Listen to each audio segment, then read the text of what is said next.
je prie afin que la grâce de la domination soit ton partage, que Dieu t'accorde la grâce de dominer à tous égards, qu'il t'accorde la grâce de dominer sur les circonstances extérieures qui menacent ta paix, qu'il t'accorde la grâce de dominer sur les sentiments, les émotions qui ne viennent pas de lui, qui ne sont pas de lui et qui t'empêchent de manifester sa nature. Je prie que tu domines spirituellement, émotionnellement, physiquement, financièrement à tous égards. Je prie que tu domines sur les critiques, je prie que tu domines sur le regard malveillant des autres. Je prie que tu domines sur la jalousie venant des autres, sur l'hypocrisie. Je prie que tu domines de la trahison. Je prie que tu domines. Je prie que tu prennes de la hauteur. Parce que laisse-moi te dire, tu viens de Dieu.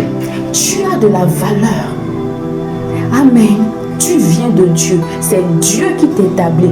C'est Dieu qui t'aime. C'est lui qui est allé à la croix pour toi. Tu as de la valeur aux yeux de Dieu. Dieu ne te méprise pas. Dieu t'aime.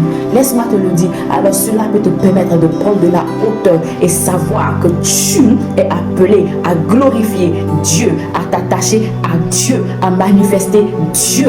C'est Dieu qui t'a appelé et tu as de la valeur aux yeux de Dieu. Amen. Alors lisons Luc 1:35 qui dit ceci. L'ange lui répondit, le Saint-Esprit viendra sur toi et la puissance du Très-Haut te couvrira de son ombre. C'est pourquoi le Saint-Enfant qui naîtra de toi sera appelé Fils de Dieu. Waouh! Tu vois, nous avons vraiment de la valeur auprès de Dieu. Qu'il ait accepté, laisser son trône, venir prendre la forme humaine, c'est-à-dire ta forme, aller se sacrifier à la croix pour nous. Il a accepté cette soumission, l'obéissance, il est devenu bébé. Bébé, c'est-à-dire s'il est bébé, il dépendait de Marie et de Joseph, il dépendait des autres, il était soumis à eux, obéissant. Il a suivi le processus de croissance de l'être humain. Tout cela pour moi, tout cela pour toi, par amour pour nous, qu'un si grand Dieu, le créateur de l'univers, des galaxies, l'incontournable, l'indétrônable, l'inébranlable, a accepté prendre la chair humaine, devenir bébé, bébé, c'est-à-dire n'ayant plus de force, étant vulnérable, ayant accepté de suivre le processus de la croissance humaine, afin d'aller à la croix manifester sa destinée terrestre pour que toi et moi soyons réconciliés avec eux, soyons sauvés de la mort éternelle. Tu vois que tu as de la valeur et que la grâce de la domination est ton partage et que tu ne dois te laisser intimider par aucune situation, par personne, parce que tu as de la valeur, tu as une destinée que tu dois accomplir malgré tout. Amen. Amen. Waouh. Dieu est merveilleux, Dieu nous aime. Dieu est allé à la croix pour nous. Il a accepté de s'humilier, de devenir bébé pour toi et pour moi. Et si tu n'as pas encore accepté le Seigneur Jésus-Christ, si le Seigneur Jésus-Christ n'est pas encore dans ton programme, s'il te plaît, accepte-le. Regarde ce qu'il a fait pour toi. Le créateur de l'univers qui devient bébé pour toi, afin que tu sois sauvé. Dis avec moi, Seigneur Jésus, waouh, tout cela par amour pour moi. Qui suis-je? Qui suis-je?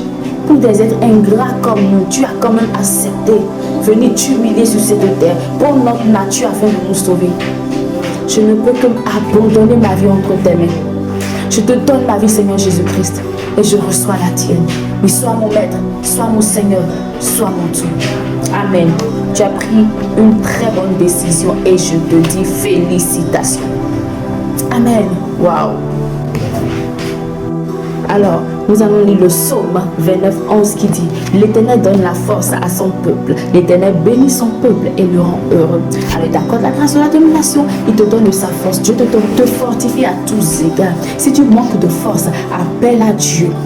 Parce que lui, il te donne sa force. Il te donne sa vitalité. Il te bénit. Tu es béni. Tu es béni à gauche, à droite, en haut, en bas. Tu es béni partout. Tu es béni. Le Seigneur te bénit. Il te bénit. Sache que tu es déjà béni. Dieu te protège. Dieu te t'élève. Dieu te fait du bien. Lorsque tu tombes, Dieu te relève au nom de Jésus-Christ. Lorsque tu te sens affaibli, lui, il te donne sa force. Il dit ni par force, ni par puissance, mais par mon esprit. C'est-à-dire ne compte pas sur ta force. Compte sur la force de Dieu. Amen. Amen. Nous allons lire 2 Thessaloniciens 3:3 qui dit ceci. Le Seigneur est fidèle. Amen. Il vous affermira et vous préservera du malin. Il est fidèle. Dieu est fidèle. C'est-à-dire tout ce qu'il t'a dit, toutes ses promesses en ta faveur, Dieu les accomplira. Notre Dieu est fidèle. Notre Dieu n'est pas un homme pour mentir, ni un fils de l'homme pour se repentir. Pas du tout. Il est juste fidèle. Il est magnifique. Le Seigneur, ce qu'il a dit dans ta vie, il le fera. T'inquiète, ne sois pas agité par les événements. Ce qu'il a dit, il le fera. Il est fidèle, il t'affirme, il te préserve du malin, il préserve ton cœur du malin, il préserve ton cœur des attaques de l'ennemi. Le Seigneur te protège. Amen. Il te préserve à tous égards. Nous lisons aussi, pour terminer, Psaume 16, 8 qui dit: j'ai constamment l'Éternel sous mes yeux. Quand il est à ma droite, je ne chancelle pas. C'est important d'avoir les regards fixés sur Dieu. Très important. Parce que si nous ne regardons pas Dieu, si nous n'avons pas les regards fixés sur Jésus, si nous ne le contemplons pas en tout temps, nous allons manifester une autre nature qui n'est pas celle de Dieu. Alors nous devons constamment avoir les yeux, les regards fixés sur Jésus-Christ, le contempler, l'admirer, afin que ces rayons jaillissent sur nous. Lorsque tu regardes quelqu'un, tu l'admires, tu veux ressembler à cette personne parce que tu l'aimes. Et c'est ce que nous voulons faire en tout temps avec le Seigneur. Admirer le Seigneur, l'aimer afin de manifester sa nature. Nous devons tout le temps avoir les regards fixés sur notre Dieu. Très important pour manifester sa nature, pour devenir qui lui veut que nous devenions. Au nom de Jésus-Christ. Amen. Important, importante. Amen. Au nom de Jésus. Quand il est à ma droite, je ne chancelle pas. Le Seigneur est notre protection. C'est lui qui nous protège lorsqu'il est constamment avec nous. Il est constamment avec nous et il ne permettra pas que tu chancelles. Il ne permettra pas que tu retournes en arrière. Il ne permettra pas, Seigneur, que tu vives une rétrogradation dans ta vie au nom de Jésus-Christ. Et nous prions pour le Kirghizistan, Kiribati, Kosovo, Koweït, Laos. Nous prions pour Lettonie. Nous prions pour ces pays, pour le Bénin, Kenya. Nous prions afin qu'ils s'attachent au Seigneur, qu'ils sachent que Dieu les aime, qu'ils sachent que Dieu est fidèle, qu'ils aient toujours les regards fixés vers Dieu, qu'ils sachent que le Créateur de l'univers est allé à la croix pour le salut, afin qu'ils soient réconciliés avec lui. Alors sois béni, que Dieu te bénisse, que ta famille soit bénie, que tout ce que tu as soit béni et que la grâce de la domination soit constamment ton partage au nom de Jésus-Christ. Bye.